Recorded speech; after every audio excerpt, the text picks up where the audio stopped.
हाय viewers, मैं हूँ रेशम और आपसे ये कहना चाहती हूँ कि height side with Ali Khan को लाइक कीजिए, सब्सक्राइब कीजिए, क्योंकि इसमें आप सबकी बात है।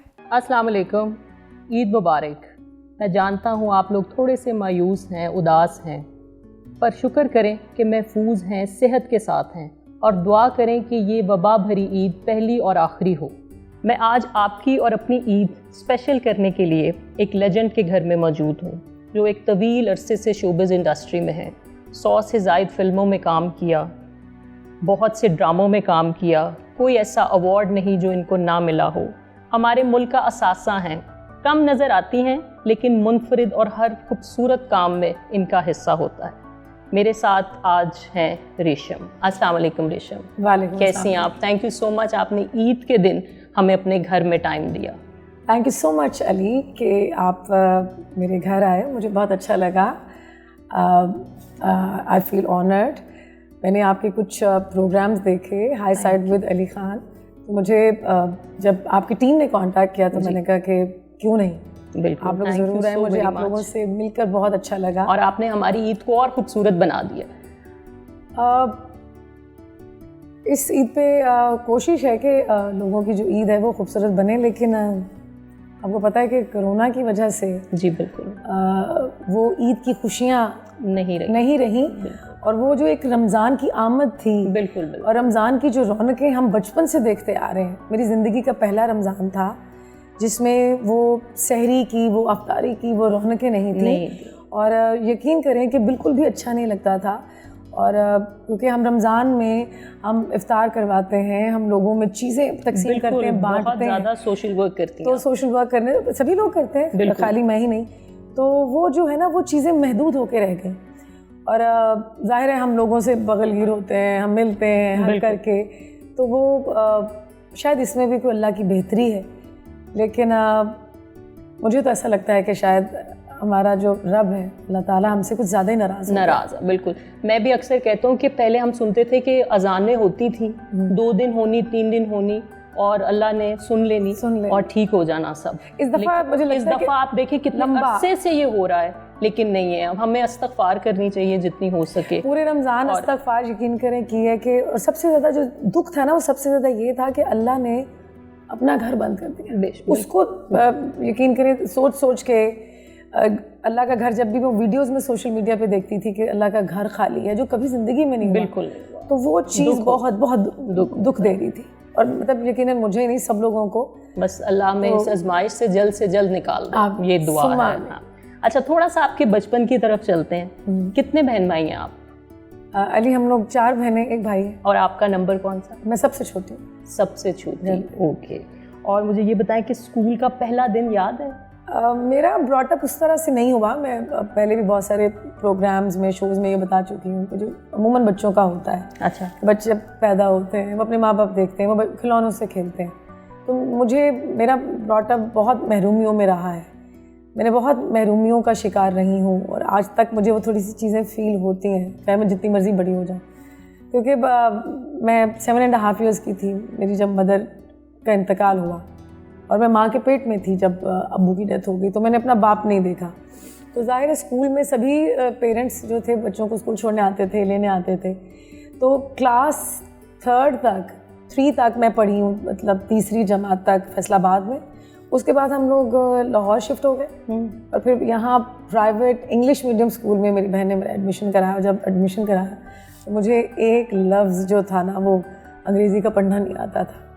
तो मुझे खैर मैंने हिम्मत की, मुझे मेरी बहन ने ट्यूटर अच्छा रख के दिया कि ये ट्यूशन पढ़ेगी, तो जितना वो मेरे लिए कर सकती थी उन्होंने किया। तो वो मैट्रिक मैंने किया, और मैट्रिक के साथ ही भी मैं मैट्रिक कर ही रही थी, तो मैं फिर मैंने अपना करियर शुरू किया। तो स्कूल में भी मैं हिस्सा लेती रहती थी। लेकिन जितनी हमारी एक्ट्रेसेस काम कर रही हैं, सबसे मुनफरिद और बेहतरीन तलफ़्फ़ुज़ आपका है। उसकी अली एक रीज़न है, क्योंकि जब आप करियर की इनिशियल स्टेज पे आपको कोई ऐसा उस्ताद मिल जाए, तो मुझे मिले अयूब खावर साहब, तो जो उनका लबो लहजा है वो यकीन माने कि मुझे किसी भी शख्स का नज़र नहीं आता। तो वो जब स्क्रिप्ट पकड़ के डायलॉग पढ़ते थे तो हम पूरी वो एक रिहर्सल करते थे। तो मैं बार बार, अच्छा मैं थोड़ा सा ना वो एक्ट करती थी कि मैं भूल गई हूँ। तो वो क्या करते थे कि वो फिर से दोहराते थे। जब वो दोहराते थे तो मैं सीख रही होती थी कि ये लफ्ज़ जो है इसका तलफ़ुज़ कैसे है, ज़ख्म कहना है या ज़ख़म कहना है। तो अक्सर मैं लोगों को देखती हूँ, जैसे मैं बचपन में कहती थी ना कि गोश्त को गोशत, तो बहुत सारे पढ़े लिखों को आज भी मैं देखती हूँ कि वक्त को जो है वो वक़्त कह देते हैं। तो ये सब चीज़ें मैं भी कहती थी, तो मैंने ये सब अपने उस्ताद से सीखा, अयूब खावर साहब से। और घर में कैसा माहौल था? अदबी था, सख्त था या फ्रैंक था, कैसा? नहीं अली, मेरे घर का जो माहौल रहा है वो बिल्कुल भी अदबी नहीं था, क्योंकि मैं एक पंजाबी फैमिली से बिलोंग करती हूँ। तो हम लोग फैसलाबाद में रहते थे कि वो पेरेंट्स की डेथ की वजह से हमें यहाँ शिफ्ट होना पड़ा। और मेरे घर में अभी भी बहुत कम उर्दू बोली जाती है। तो बहुत ज़्यादा कहूँ कि मेरी फैमिली पढ़ी लिखी है तो ऐसा नहीं है, लेकिन हाँ मेरी बहन ने मुझे पढ़ाई से ज़्यादा एक चीज़ दी जो इल्म से ज़्यादा थी मेरे लिए, और उसका पता मुझे अब चला कि तालीम याफ्ता होना और तरबियत याफ्ता होना क्या चीज़ ज़्यादा ज़रूरी है। बिल्कुल। जो तरबियत है ना वो बहुत ज़्यादा काम करती है। अच्छा, और एक इनकी खासियत है कि ये हमेशा सच बोलती हैं, दिल की बहुत साफ़ हैं, और कुछ लोगों को फिर ये बुरा भी लगता है लेकिन ये बोल देती हैं जो भी होता है। बचपन की ईद कैसी होती थी? बस ये कि बहन कुकिंग करती थी शौक से, और उनको बड़ी बहन कोई ऐसी स्पेशल डिश? भुना हुआ गोश्त, भुनी हुई मुर्गी, और इस तरह की कोई बस सवैयाँ तो बनती थी, मीठा बहुत अच्छा बनाती है बहन। तो उनको होता था कि इनको, जो मेरी बहन भाई हैं, इनको किसी माँ बाप की कमी ना महसूस हो। हाँ। तो बाजी ने कभी भी किसी चीज़ की कमी नहीं छोड़ी, और मेरी सब बहन भाइयों की इतनी अच्छी तरबियत की कि मुझे जब लोग तारीफ़ करते हैं तो यकीन करें कभी कभार फ़ख्र होता है अपने आप पर कि क्योंकि मैं लोगों में एक चीज़ की कमी मुझे नज़र आती है। अक्सर बहुत पढ़े लिखे लोग होते हैं लेकिन उनकी तरबियत में मुझे लगता है कहीं ना कोई कमी रह गई। कभी बहन से डांट पड़ी, और मार या डांट? बहुत दफ़ा, बल्कि मेरी उनके साथ जो एक रिलेशनशिप रहा है वो बहुत सहेलियों वाला रहा है। अगर वो कुछ ओवर ईटिंग करें या कुछ मुझे लगे कि ज़्यादा खा रही हैं या कुछ जंक फूड खा रही हैं या ऑयली चीज़ें खा रही हैं तो मैं भी उनको डांट देती हूँ, ऐसा नहीं है। तो क्योंकि उन्होंने हमें माँ से बढ़कर पाला है, तो उनको ये नहीं था कि मैं अगर डांटूंगी तो ये फील ना करें। तो वो घर में जो एक फ्रेंडली सा माहौल रहा है हमेशा से पूरा। अच्छा, आपका असली नाम साइमा जी, तो रेशम रखने की कोई वजह और इसके पीछे क्या? वजह ये थी कि फिल्म इंडस्ट्री में पहले से ही मतलब ऑलरेडी साइमा थी जो काम कर रही थी, मतलब है भी माशाल्लाह से। तो वो जाहिर है कि एक अपने नाम से आप पहचाने जाते हैं ना, तो नाम था। सारी रात मेरी बाजी सोचती रही कि अच्छा बाजी नहीं रखा? बाजी ने रखा। अच्छा। सारी रात। हालांकि जब मैंने दिन ड्रामा किया उसमें वो जब टाइटल चलते थे तो उसमें साइमा एक दो दफ़ा लिख दिया उन्होंने कि मतलब मेरा नाम साइमा है। तो उन्होंने कहा चेंज कर दे, मैंने इनका नाम रेशम रखा है। और शोबिज़ में कैसे और कब आई? और आई थिंक आपने पहला ड्रामा किया था? जी, मैंने अपना करियर टीवी से शुरू किया था और एक्स्ट्रा से शुरू किया था। और क्योंकि अयूब खावर साहब ने कहा कि ये तुम करोगी तो तुम्हें लीडिंग कैरेक्टर मिलेगा। तो अमजद इस्लाम अमजद साहब और अयूब खावर साहब ने मेरा ऑडिशन किया था, मुझे अच्छी तरह याद है। उसमें बहुत पढ़ी लिखी लड़कियां भी मेरे साथ थीं। तो उन्होंने कहा कि इसका जो तलफ़ुज़ है ना हम उर्दू का बेहतर करवा लेंगे, तो इनकी ज़रा ना वो उनको शायद उन्होंने भी देख लिया होगा ना कि तलफ़ुज़ बेहतर हो सकता है अगर आप में कुछ जज्बा हो। बिल्कुल बिल्कुल, आप में वो पैशन हो ना, सीखने की वो जो चाह हो ना, तो फिर आप कुछ भी कर लेते हैं। और फिर मैं कहती हूँ कि आपका नसीब, फिर आपकी नीयत, अगर अल्लाह ताला ने आपको किसी मकाम पर पहुँचाना है तो वो फिर चीज़ें खुद ब खुद बेहतर होती चली जाती हैं। और माशाल्लाह आप एक अच्छे मुकाम पर हैं। अच्छा, याद है पहले ड्रामे का चेक कितने का मिला था और उसका क्या किया था? पहले का तो मिला था आई थिंक कोई 300-400 रुपए का था। कितने बुरे लोग थे। क्या उस वक्त वैल्यू थी पैसों की? शायद उस वक्त तो 100 रुपए की वैल्यू थी, और आज 1000 रुपया जो है वो 100 के बराबर लगता है। आज तो 5000 100 के बराबर लगता है। हाँ, लेकिन दुख होता है वो वक्त बहुत अच्छे थे जब चीज़ें अच्छी थी और मतलब बहुत मिलावट नहीं थी हर चीज़ में। अब तो मिलावट आ गई हर चीज़ों में, कि अब तो रिश्तों में, दोस्तों में, इर्द गिर्द के सराउंडिंग देखती हूँ, सब में मिलावट है। बिल्कुल, बहुत ज़्यादा है। तो जिसकी वजह से मैंने अपना जो मेरा सर्कल ऑफ फ्रेंड्स है ना वो बहुत मैंने लिमिटेड कर दिया। आप नामवर अदाकारा हैं और माशाल्लाह शुरू से ही आपको नाम मिलना शुरू हो गया था, एक लकी हैं। और तब अपने मद्दे मुकाबिल किसको समझती थी? कौन है जिसको आइडलाइज भी करती थी? या जब टेलीविज़न पे काम शुरू किया, क्योंकि करियर तो वहीं से शुरू किया था, तो उस वक्त टीवी का एक बहुत बड़ा नाम था आरिफा सिद्दीकी साहिबा का। तो वो एक्ट्रेस भी कमाल की थी और क्या कमाल वो काम करती थी। तो उनके ड्रामे भी बड़े शौक से देखती थी, मोहब्बत से देखती थी। तो उनको जब टीवी पे जाते देखा तो मैंने आसमान की तरफ देखा। मैं क्योंकि आसमान की तरफ जब भी देखती तो मुझे है कि आसमान ऊपर देखती तो अल्लाह है। मैंने कहा कि अल्लाह मुझे आरिफा सिद्दीकी बना दे। वाह वाह। तो उसके कोई 1.5 साल के बाद मतलब अल्लाह ने मुझे मतलब इतनी इज्जत दे दी, संगम और इतनी फिल्में बॉक्स ऑफिस पे मतलब हिट हुई मेरी, हाँ, कि नाम तो मुझे शायद अल्लाह ने बड़ा दे दिया, लेकिन आर्टिस्ट में आरिफा सिद्दीकी साहिबा जैसी मतलब उतनी अच्छी नहीं बन सकी। अच्छा, और किस एक्टर मेल के साथ समझती थी कंफर्टेबल हैं? और सभी के साथ। करियर तो मैंने अपना बाबर अली के साथ शुरू किया था। मतलब फिल्म हमारी जो थी रिलीज़ जीवा पहले हुई थी, लेकिन शूटिंग जो थी वो संगम की शुरू हुई थी। तो मेरी शर्त थी कि मैं अगर शान फिल्म में होंगे तो मैं काम करूंगी, वरना मैं काम नहीं करूंगी। और शान भी हमारे मुल्क का एक असासा है। नहीं, इसमें नो डाउट अबाउट इट, बहुत बड़ा नाम है, बहुत बड़ा नाम है। तो अली, मैं मेरे जितने भी फ्रेटर्निटी के लोग हैं मैं इनकी बहुत रिस्पेक्ट करती हूँ। मेरे अक्सर घर में आते हैं, सभी स्टार्स आते हैं। बिल्कुल, हम देखते हैं आपके पेज पे। और मैंने ज़िंदगी में यही कमाया है, मुझे मैंने रिश्ते निभाए हैं। काम में क्वालिटी देखती हैं या क्वांटिटी? शुरू में तो हम क्वांटिटी भी देखते रहे, लेकिन अब आके तो बहुत ज़्यादा मैं क्वालिटी देखती हूँ, क्योंकि कई ऐसे प्रोजेक्ट्स आते हैं जो मैं छोड़ देती हूँ कि ये मतलब इसमें कोई चीज़ नहीं है करने के लिए। जब स्क्रिप्ट देखती हूँ ना कि मतलब कंटेंट इतना वीक है, तो मुझे फिर मैं नहीं करती, मैं छोड़ देती हूँ। और कोई ऐसा काम जिस पे रिग्रेट हुआ हो आज कि मैंने क्यों कर दिया यार ये? जबकि बंदा गलत काम करके ही सीखता है। नहीं, ऑफ कोर्स वो कहते हैं ना you learn from your mistakes. बिल्कुल। तो मैंने पंजाबी की कुछ ऐसी फिल्में की जो कि मेरे मिजाज की नहीं थी, लेकिन इस डर और खौफ से की कि अच्छा अगर मैंने अगर ये फिल्में ना की तो मेरा तो इंडस्ट्री में नाम ही ख़त्म हो जाएगा। तो उस वक्त मुझे ज़्यादातर मतलब कमर्शियल्स भी ज़्यादा मिले जब फिल्में, हालांकि वो फिल्में बुरी थी तो, लेकिन हर चीज़ आपकी ज़िंदगी में अच्छी नहीं हो रही होती है। बिल्कुल। आप जब तक बुरी कुछ चीज़ें नहीं करते हैं तो आपको अच्छे की वो अहमियत का पता नहीं चलता है। बिल्कुल ऐसा ही है। तो इतना बड़ा नाम था, कभी किसी ने दिल दुखाया या आपने किसी का? मेरा दिल तो बहुत ज़्यादा लोगों ने दिखाया, लेकिन मैं कोशिश यही की ज़िंदगी में कि किसी का दिल जानबूझकर ना दिखाऊं। अगर अनजाने में दुखा भी दिया हो तो मेरी एक आदत है जो मेरी फ्रेटर्निटी के सब लोगों को पता है, इर्द गिर्द के फ्रेंड्स को भी पता है, कि मैं हाथ जोड़ के माफ़ी मांग लूँगी, मैं पैरों को हाथ लगा के माफ़ी मांग लूँगी कि अगर मेरी वजह से आपका दिल दुखा है तो मैं माफ़ी चाहती हूँ। गुस्से को कैसे कंट्रोल करती हैं?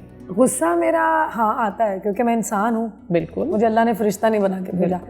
तो गुस्सा इंसान को हमेशा बुरी बात पे ही आता है, बुरी चीज़ पे आता है, झूठ पे, फरेब पे, लोगों की मक्कारियों पे आता है, लेकिन मैं उसे जो है पानी पी के कंट्रोल कर लेती हूँ। और कभी किसी पे नहीं अली, मैंने कभी ये चीज़ नहीं की। मुझे शाउट भी करना हो, मुझे चीखना भी हो ना, मैं घर में गुस्सा निकाल लेती हूँ, क्योंकि एक जब चीज़ आप एक गिलास में पानी भरेंगे ना, तो जब वो भर जाएगा तो वो छलक जाएगा ना, वो गिरेगा तो सही।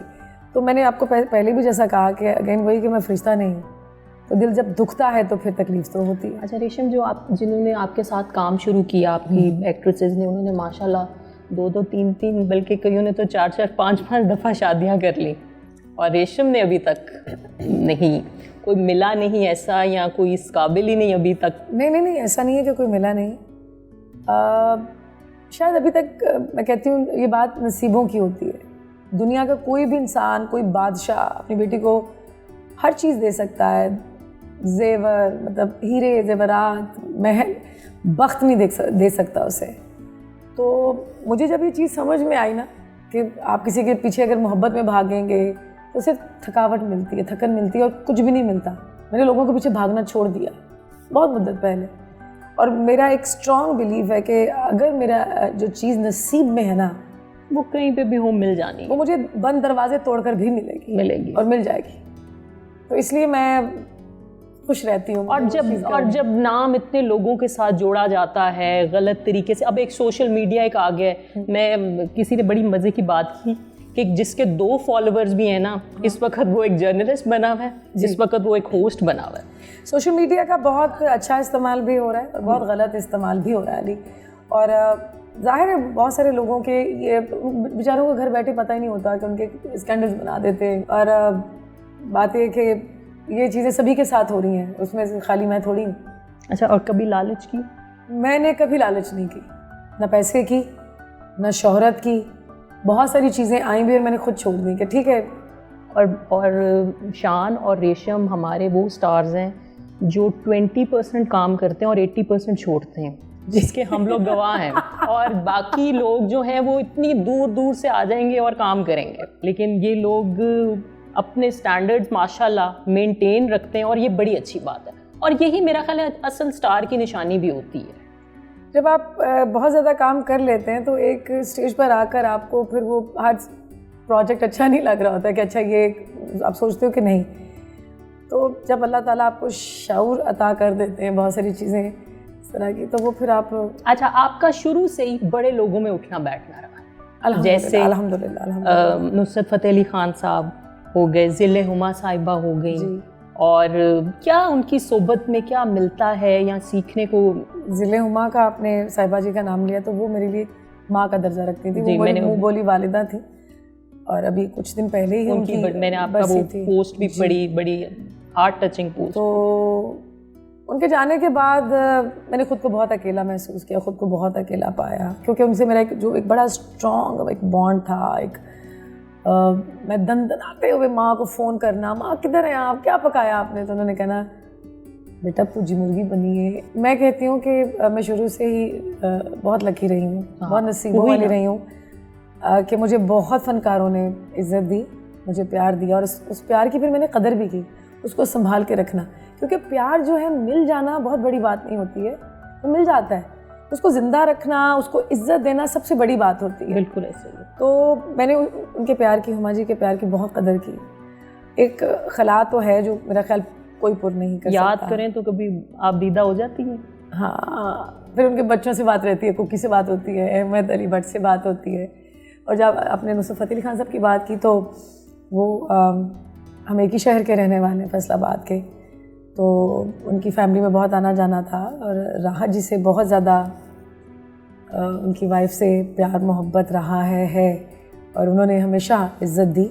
मैं तहे दिल से उनकी शुक्रगुज़ार हूँ, राहत फ़तेह अली खान साहब और उनकी वाइफ की, क्योंकि उन लोगों ने मुझे हमेशा प्यार दिया और बहुत प्यारे हैं, पूरी फैमिली अच्छी है। नाम तो उनका मुल्क का है ही बहुत बड़ा, राहत फ़तेह अली खान, लेकिन जितना बड़ा नाम है उतने बड़े इंसान भी हैं। जिस तरह हम इस वबा से गुज़र रहे हैं और हमारी ईदें भी ख़राब हो गई, हमारा सब कुछ ही तकरीबन हो गया, क्या अभी भी मेरा जिस्म मेरी मर्ज़ी?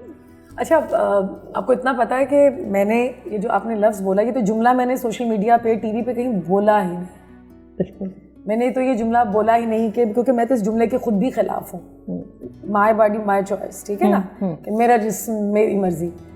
क्योंकि इस फ़िक्रे को सुनते ही कुछ अजीब सी बातें आपके जहन में आती हैं। मैं खुद एक औरत हूँ और मैं औरत की इज़्ज़त करती हूँ और मैं औरत के हक़ में हमेशा बोलती रहूँगी, उनके हक़ के लिए लड़ भी सकती हूँ, लेकिन जो चीज़ें जायज़ हैं, ठीक है ना, तो इसको लोगों ने पता नहीं किस तरह से रंग दे दिया, पोर्ट्रे किया। मुझे दुख हुआ। आप यकीन करें कि अभी तक मैं कोई पोस्ट लगाती हूँ अपने सोशल मीडिया में, इंस्टाग्राम पे या फेसबुक फ़ैन पेज पे, तो मुझे लोग जिस तरह के पता नहीं वो फेक आईडीज़ में मुझे गालियाँ देते हैं, गालियाँ लिखते हैं, तो मुझे शर्म आती है कि ये कौन लोग हैं और कितने वेले हैं, कितने फारिग हैं। हाँ। कि अगर आपको ये करके खुशी मिलती है तो आप भाई ले लो। और बात है कि जो लोग मुझसे, मैं कहती हूँ जो नफ़रत करते हैं ना, वो गरीब हैं, और जो मुझसे प्यार करते हैं वो कितने अमीर हैं। अमीर वो नहीं जिसकी जेब में पैसा है, जिसकी जेब में माल नहीं। और मुझे दिली और जो जिसकी रिस्पेक्ट हो ना, वो ही किसी को रिस्पेक्ट दे सकता है। मैंने तब एक बात की थी कि एक लहजे की, हाँ, एक ज़बान की, कि देखिए किसी का पता कैसे चलता है, आपका पता चलता है कि आपकी माँ ने आपकी कैसी तरबियत की है। मेरे ख्याल में जो शख्स किसी औरत की इज्जत नहीं करता ना, मैं तो उसको इंसान ही नहीं मानती। और उसके बाद भी उन्होंने बहुत कुछ कहा, गया जिन्होंने ये अल्लाह ताला blood अगर उनको ये सब करके लेकिन कुछ हमें किया तो ज़रूरत कुछ नहीं है रहे। ईद हाँ। के दिनों में हम इस चीज़ को जिसका ज़्यादा करें। ज़िंदगी क्या है? जिंदगी जो है it's a beautiful gift given by God, Allah का प्यारा दिया हुआ तोहफा। प्यार है ज़िंदगी से? पहले तो नहीं किया, लोगों से ही करती रह गई। अब जाके पता चला कि सेल्फ लव का होना कितना ज़रूरी है। और मौत से डर लगता? नहीं, मौत तो बरहक है, इसने तो मतलब आना ही आना है। क्योंकि मैं कहती हूँ कि जो लोग मौत से भागते हैं ना, गलत करते हैं। एक दिन तो जाना है पलट के, लेकिन ये कोशिश होती है कि जाने से पहले कुछ ऐसा करूँ कि एक पलड़ा अगर मेरा गुनाहों से भारी है तो मैं दूसरा पलड़ा नेकियां करके बराबर करूँ। मेरा रब मुझे तब अपने पास बुलाए जब मेरे गुनाह कम हो जाएं और मैं इस काबिल हूँ कि मेरी मग़फ़िरत हो जाए, मेरी माफ़ी हो जाए। अच्छा, अपने रिश्ते कौन से होते हैं या तस्वीरों की हद तक होते हैं आजकल? नहीं, ऐसा नहीं है। रिश्ते तो होते तो एहसास के हैं, अगर हो तो है आजकल लोगों में? नहीं, लोगों में एहसास जो है बहुत ज़्यादा ही मर गया। मुझे जो सबसे ज़्यादा कमी महसूस होती है वो एहसास की होती है। लोगों में एहसास नहीं रहा। तन्हाई महसूस की कभी? बहुत ज़्यादा, बहुत। लोनलीनेस तो बहुत एडिक्टिव है। इतनी ज़्यादा मुझे आदत हो गई है कि मैं सोचती हूँ अगर साल 1.5 साल में मेरी शादी ना हुई तो शायद मैं कभी शादी भी ना कर पाऊँ। लेकिन आप 2020 को अपना वेडिंग ईयर कहती हैं। हाँ, मैं लेकिन इस चीज़ के लिए डेस्परेट नहीं हूँ। अल्लाह से दुआ है कि जो चीज़ भी हो मेरे हक़ में अच्छी और बेहतर हो। अच्छा रेशम, हम फिल्म की रिवाइवल की बात करते हैं, ठीक है, और हो भी रही है जी, लेकिन रिवाइवल में हमें पुराने लोग नज़र नहीं आते, पुराने हदायतकार नज़र नहीं आते, प्रोड्यूसर्स नज़र नहीं आते, हमें एक्ट्रेसेस पुरानी नज़र नहीं आती। ये एक बड़ी लंबी डिबेट है और बात है कि शायद कराची और लाहौर में थोड़ा सा फ़र्क समझा जाता है, लेकिन मैं नहीं समझती, क्योंकि मेरे कराची के जितने भी फ्रेंड्स हैं मैं उनको लाहौर आते हैं उनको वेलकम करती हूँ, उनको घर में एंटरटेन करती हूँ और उनको कोई भी कामयाबी मिलती है तो मुझे खुशी होती है। तो ये बात आपने ठीक कही कि एक समझे कि एक मैदान खाली है, जैसे एक घोड़ा आता है, वो दौड़ता है, वो अकेला है, वो सुपर हिट हो जाता है और फिर मैदान खाली है। और कितनी फेवरेटिज्म होगा, बहुत ज़्यादा है। ये फेवरेटिज्म फिल्म में है, ड्रामे में है, और सबसे ज़्यादा अवार्ड्स में है। मैं अक्सर कहता हूँ कि अगर 25 कुर्सियों की लाइन है ना पहली और 500 अवार्ड है तो वो उसी 25 पे ही जाना है। बिल्कुल, सबको खुश करने के लिए वो दे देते हैं।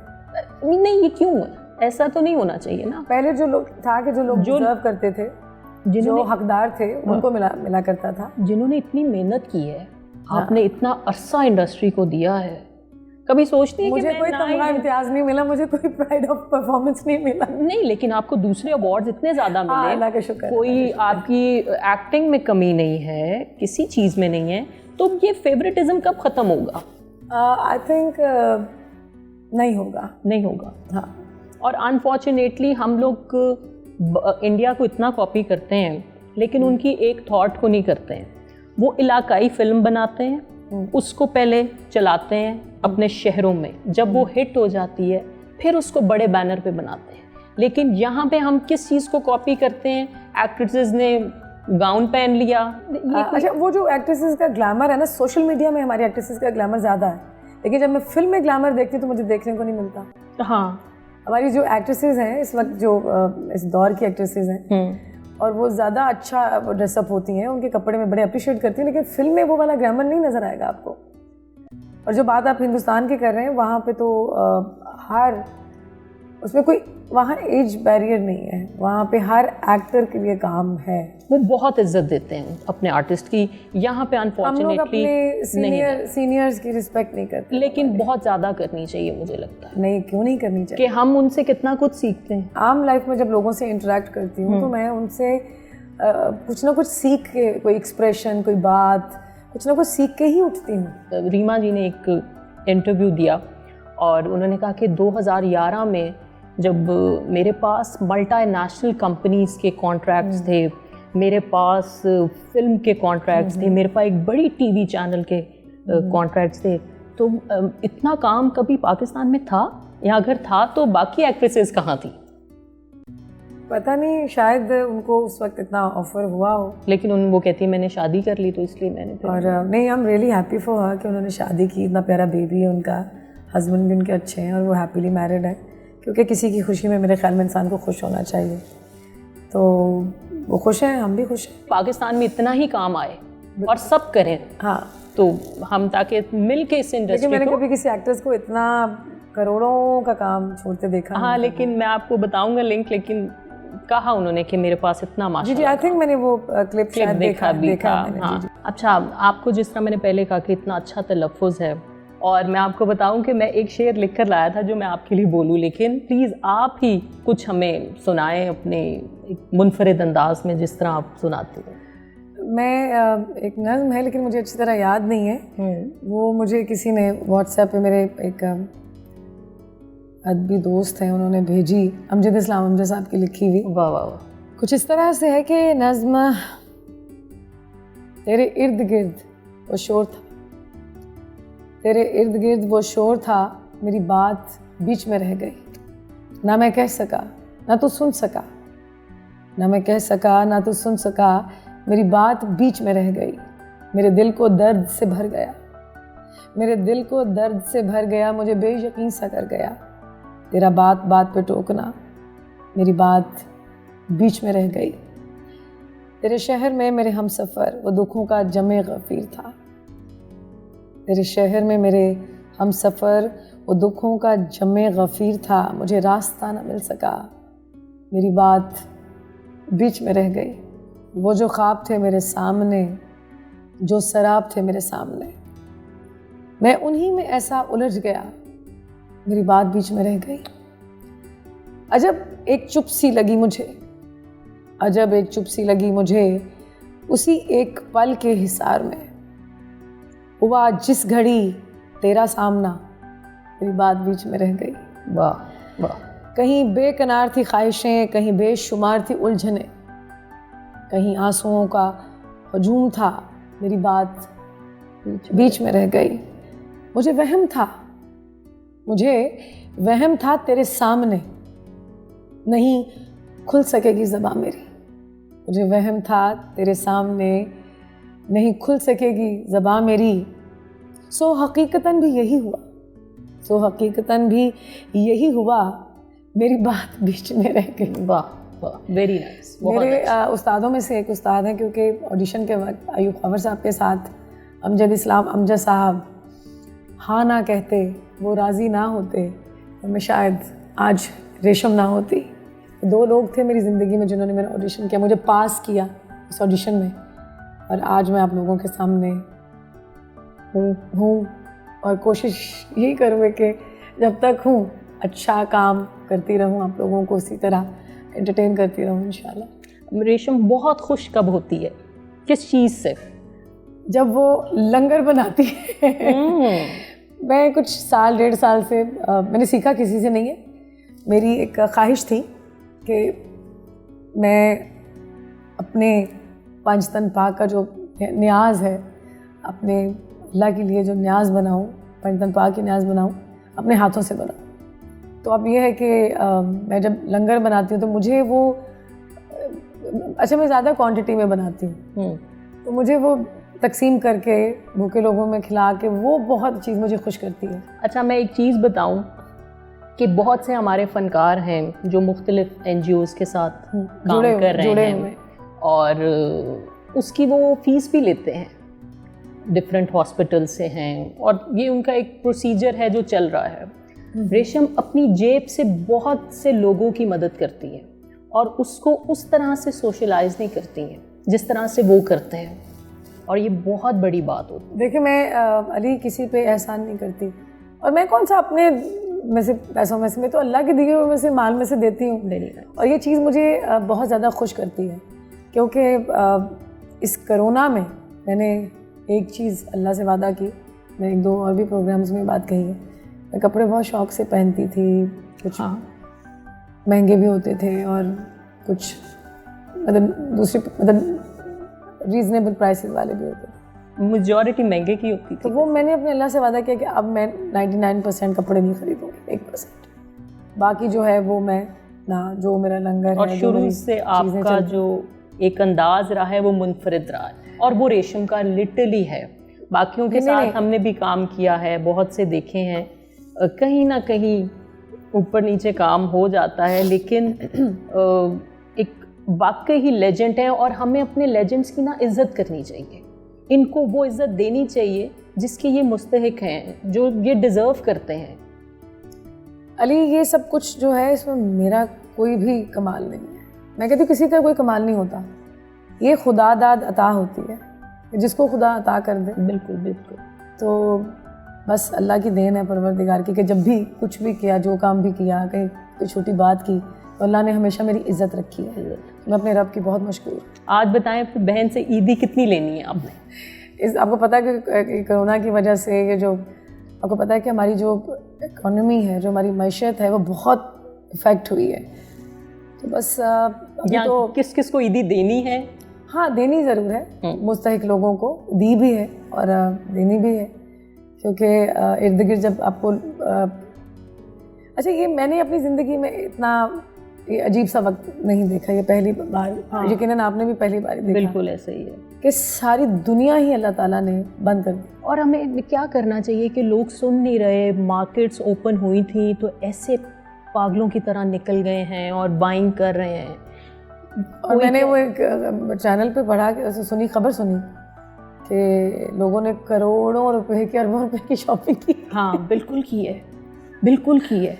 और अगर वो ना करते, हाँ, ज़िंदगी में एक बार हम इस ईद पे शॉपिंग ना करते, और जो मुस्तहिक लोग हैं, जो हकदार लोग हैं, हम उनके लिए कुछ लेके तकसीम करते, उनमें खुशियाँ बांटते, तो वो जो हमारी खुशी है वो कितनी बड़ी हो जाती। दुआ ये करें कि ये पहली और आखिरी ईद हो इस वबा भरी।